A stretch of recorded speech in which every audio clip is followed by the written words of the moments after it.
took a little extra time to show that setup just to illustrate you might have to shimmy around quite a bit. It's not going to be as easy as just laying down on a bench or getting into, a lunge or something like that. So I've got this band. This should be low. Higher is going to make it funky. Lower the better. You could attach it to another dumbbell, a rack, doesn't really matter. A light band. The heavier the band, the more wonky this is going to get and more difficult to find the benefit. So when in doubt, use a lighter band. Now from there, it's attached around basically as high towards the ankle as you can go. As you start to get more towards the foot, it's going to mess with some of the details of this. And I've got this weight here as a target, which we'll talk about here shortly. From there, I'm going to show you the wrong angle, just so you can kind of see how my feet are set up. I'm just regular hands and knees, and this band is going to come underneath the other leg. So I get myself shimmied up next to this weight, all fours, and the first thing I'm going to do is set my abs, my shoulders, my hips, so that the only thing that moves is my foot.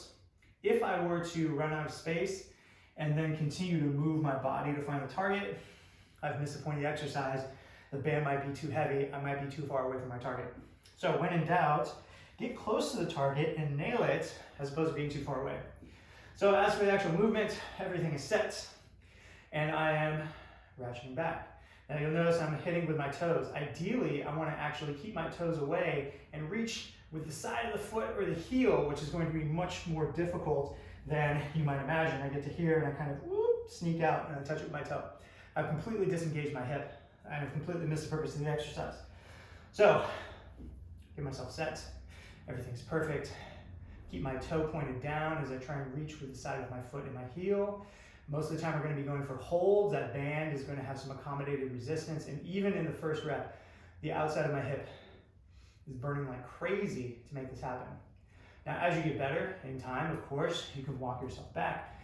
You can use more band tension. If I get further away from that band anchor, it's going to be more difficult. There are plenty of things you can do to shimmy around and scale, but the most important things are that you have this set up so everything is angular and all you're doing is moving that one angle and then isolating that internal rotation, even if it's very subtle. So if I have very poor internal rotation, I might be reaching just 1 little inch, and that's totally fine. Start where you're at, burn that hip, get it set up perfect, you'll be good to go.